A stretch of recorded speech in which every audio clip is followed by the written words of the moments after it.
আসল পরিচয় লুকিয়ে থাকে মানুষের ব্যবহারে।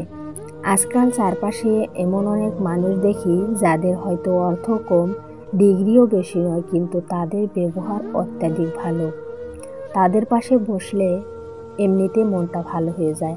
আবার অন্যদিকে এমন কিছু মানুষ আছে, তাদের অনেক টাকা পয়সা আছে, মুখে উচ্চশিক্ষার সার্টিফিকেট, কিন্তু আচরণে এত অহংকার, কথায় কটুতা, ব্যবহারে মর্যাদাহীনতা। কিন্তু আসলে একটা মানুষ কেমন সেটা তার চেহারা বা পোশাক দেখে বোঝা যায় না, বোঝা যায় তার ব্যবহারে, চিন্তা ভাবনার, মন মানসিকতা দেখে। একটু মার্জিত ব্যবহার, আরেকজনকে শ্রদ্ধা শিখানো, কারো ছোটোখাটো কথা ধৈর্য ধরে শোনা, এসব একজন মানুষের সবচেয়ে বড় গুণ। জীবনের নানা সময়ে বুঝেছি, যোগ্যতা বা ধন সম্পদ যতই থাকুক না কেন, যদি একজন মানুষ অন্য মানুষের সাথে সুন্দর করে কথা বলতে না পারে, যদি বিনয় না থাকে, তাহলে সেই কখনোই সত্যিকার অর্থে ভালো মানুষ হতে পারে না।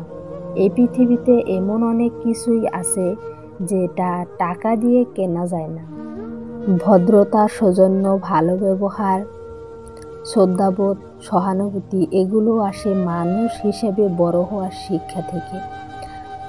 এগুলো আসে পরিবার, অভ্যাস আর হৃদয়ের পরিশুদ্ধতা থেকে। তাই চাওয়া একটাই, অর্থ থাকুক বা না থাকুক, যোগ্যতা বেশি হোক বা কম হোক, অন্তত মানুষের মতো মানুষ হই। আমাদের ব্যবহার যেন এমন হয় যা অন্যর মুখে হাসি এনে দেয়। আমাদের আচরণ যেন এমন হয় যা কাউকে ছোট না করে, বরং ভালোবাসার বন্ধনে জড়ায়। আর আমাদের মানসিকতা যেন এমন হয় যা মানুষকে সম্মান দিতে শেখায়।